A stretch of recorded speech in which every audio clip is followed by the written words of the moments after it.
안녕하세요, 여러분. 여러분의 참신한 소송 코치 법무부 분참의 신정현 변호사입니다.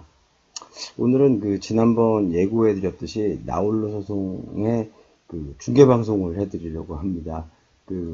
이 사건의 개요는 어떤 학생이 아파트에 보면 주민들이 오르는 계단 옆에 옛날 아파트는 경사로가 있지 않습니까? 폭이 한 1.5m 정도 되는 경사로. 거기는 이제 뭐 그 마트에서 싣고 온 쇼핑 카트도 주민들이 그쪽으로 다니고, 또 이제 유모차도 다니고, 자전거도 원래 타고 가면 안 되겠지만 자전거도 어린애들이 타고 다니고 그런 곳이죠. 근데 이제 문제는 그 밑에 바로 주차선이 있는데 거기를 어떤 차가 3분의 1 정도를 막고 있었어요. 그런데 이제 학생이 이제 그 자전거를 위에서부터 타고 내려가다가 갑자기 경사로에서 이제 밑으로 보면서 차량을 발견하고 피하려다가 부딪힌 사건이죠. 그래서 그 당시에는 그 보험사에서 연락이 와서 우리도 다쳤다.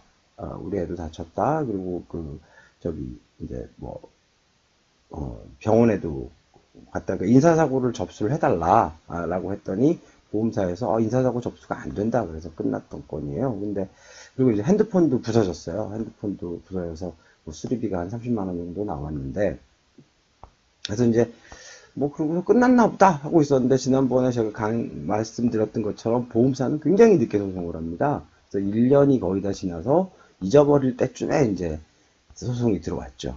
이제 차량 범퍼가 벗겨졌는데 그 차량이 벤츠예요. 근데 이제 그게 한 120만 원 정도가 들어갔다고 청구소송이 들어왔습니다. 소장은 매우 간단합니다. 상대방 주장만 적은 거니까 소장을 보면 어, 뭐, 120만 원 정도를 언제부터 언제까지 이자 얼마, 그 다음부터는 얼마 이자에 따라서 갚아라. 당사자 관계는 자기네들이 보험사인데, 이 사고가 나서 대위 청구권을 보험자가 받았다. 그래서 이거는 피고의 온전 미숙이니까 물어내라. 이런 거죠. 그리고 이제 그때 우리가 보험사에다가 얘기했던 내용 하나도 이제 보지 않습니다. 이제 그 다음에 증거는 교통사고 현장 사진이 있고 사고 차량 파손 사진이 있고, 그 다음에 문자 메시지 내역이 있고, 그 다음에 보험금 지급 사실 확인서가 있습니다. 호칭이 다 맞겠죠. 그래서 그 다음에는 이제 우리가 답변을 한 게 답변서를 냈겠죠. 답변서를 냈는데 이제 청구 취지에 대한 답변은 얼마를 내라고 했으니까 원고의 청구를 기각한다. 소송 비용은 원고가 부담한다. 라는 판결을 한다. 라고 답변을 하고, 그 이유에 대해서는 조금 전에 제가 말씀드린 내용을 썼습니다. 이제 원고는 피고가 전적으로 교통사고를 야기했다고 하지만 이는 사실이 아니다.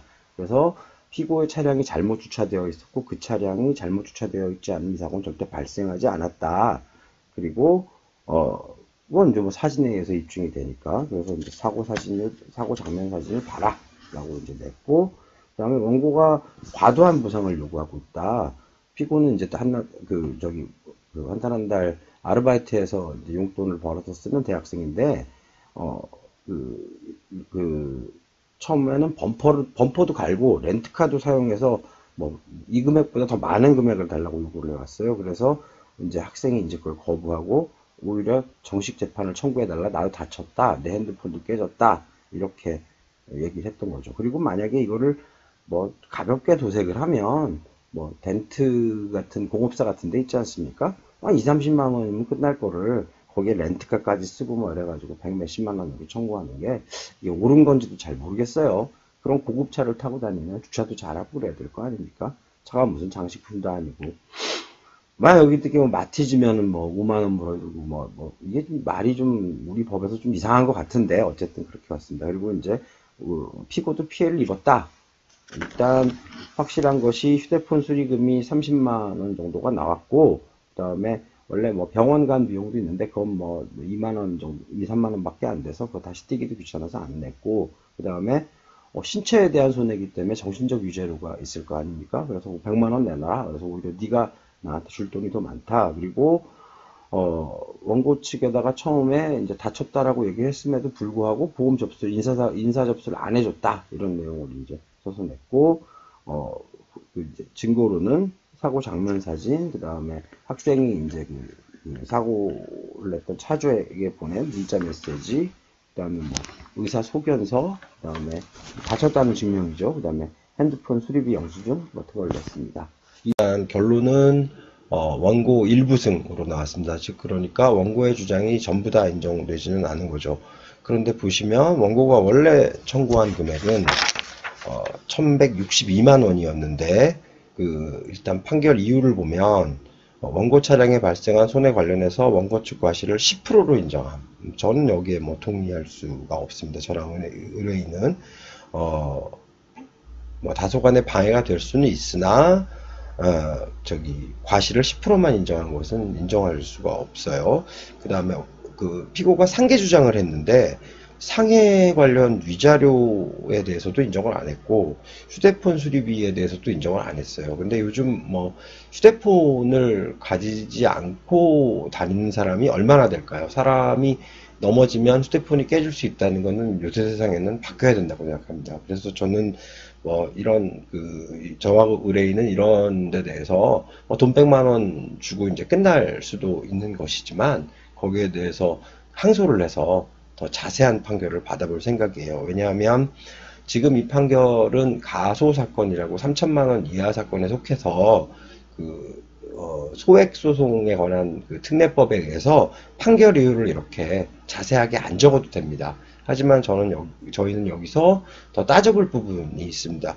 과연 첫 번째 과실 10%가 정당한지, 비상통행로, 그러니까 아파트 출입구에서 바퀴 달린 것들이 내려가는 거기에 차를 세워놓은 과실이 과연 10%밖에 안 되는지, 그러면은 비상 통로에다가 물건을 놓아뒀을 때 비상 통로로 내려가던 사람이 거기에 걸려서 넘어지면 물건 값에 대해서 그 사람이 보상을 해야 되는지도 따져봐야 될 일이고, 그 다음에 원고 측이 주장한 범퍼를 전부 가는 게 정당한 일이었는지, 과잉한 수리가 아니었는지, 그 다음에 피고가 다친 것이, 그러니까 자동차의 범퍼를 수리할 정도로 자전거하고 부딪혔는데 자전거에 탄 사람이 다쳤을 것이라는 것은 너무나도 당연한데 거기에 대한 위자료는 왜 인정하지 않는지에 대해서 다시 한번 따져보고 정확한 판결을 얻기 위해서